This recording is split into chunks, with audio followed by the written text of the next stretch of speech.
First of all, gentlemen, thank you for your service. Thank you for your time. What does it mean to you guys to serve? You're up, Colonel. To serve is to be selfless. It's to put something above yourself. And for veterans, that's the Constitution.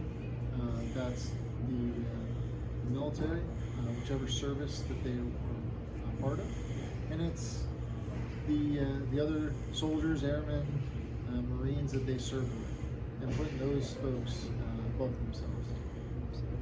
What the rest of you guys? Well, for me, my dad was in B-17s during the war, and I have a picture of me about 2-3 years old sitting on the wing of a F-86. So there was no doubt that I was going to be a pilot somewhere. Being going in the military was assumed. Yeah. My great-grandfather fought in World War I. My dad fought in the Battle of the Bulge and Normandy. It was not assumed that I would go in the military because this was during the draft period. But I ended up with a bunch of great guys, not only with the 101st, but wherever I served. Being a veteran, I try to honor those before me.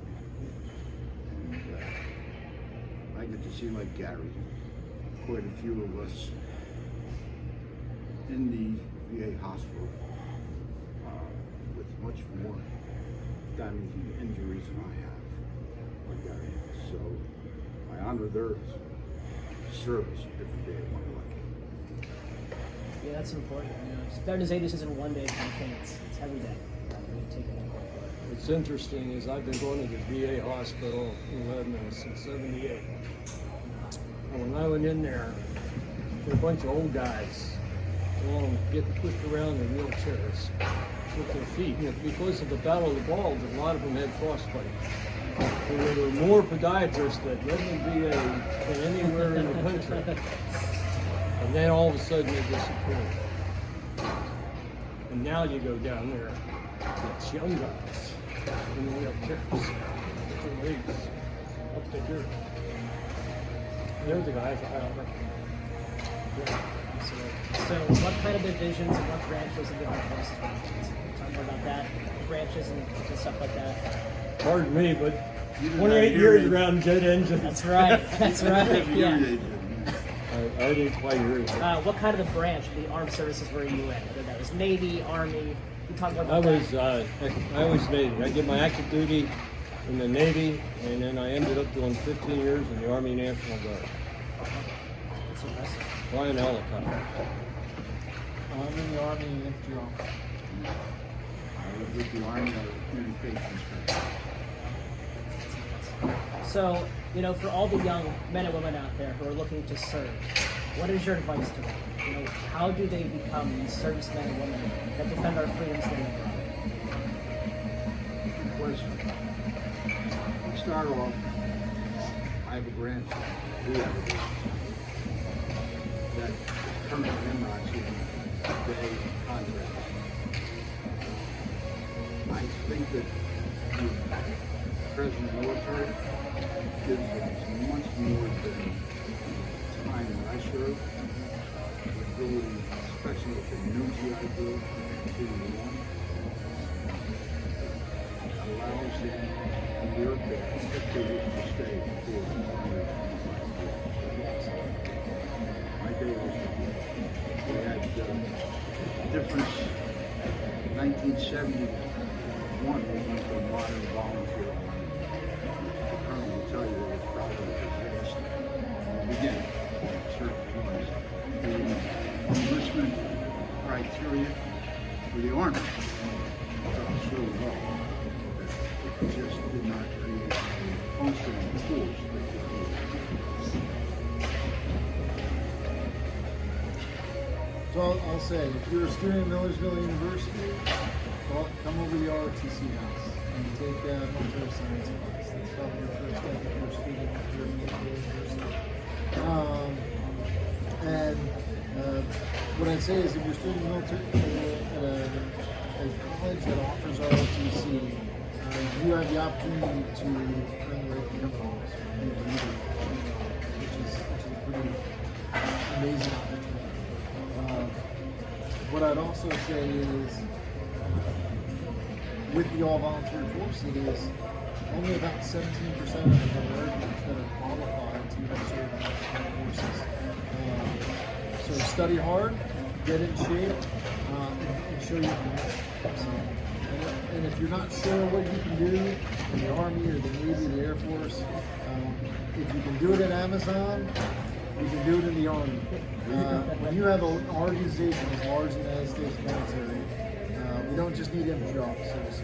We also need cooks. We also need people that can ship things. We need doctors. We need lawyers. So whatever talent you have, I guarantee you there's a place in the United States military team. Anything to add to that? Yeah. You have to be willing to honor the Constitution. That's what our democracy is all about. And that's what you're there to serve, and you're there to protect and defend. But there's opportunities in the military, opportunities for jobs. I would never have been a pilot if I couldn't have gotten in the Navy. In fact, they offered me a slot in the Marine Corps, and I said, no thanks, I'll do the Air Force first. Anyway, there's opportunities there, and you make friends in the military. I just buried my best friend, and we went all the way through flight training. He died in May. And we kept, that's from 1969 to now. We kept in touch, we talked at least 3-4 times a year. There's something that you forget. You meet people and you have opportunities that you wouldn't have if you didn't serve. So you talk about, we'll end with this question kind of. You talk about the importance of friends and the camaraderie. What is that like in the military? What is the friendship, the brotherhood? What does that look like? Well, this buddy of mine, we were sitting at Sopley Field studying on a weather day. And this lieutenant came in and started screaming and yelling at us about wasting time. So let's get up and run around Sopley Field in your flight gear, 5 miles. That's camaraderie. And that seriously, that welded a lot of people together. What do you guys think?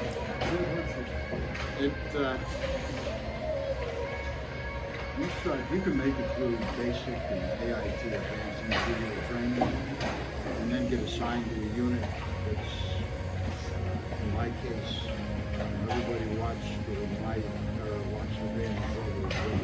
That's where it comes together. That's not all about Echo Company. Mine happened to be the first brigade of the 101st Airborne, and you know that. We must have Saigon to be able to asshole down back to Roman Town. We were over the country.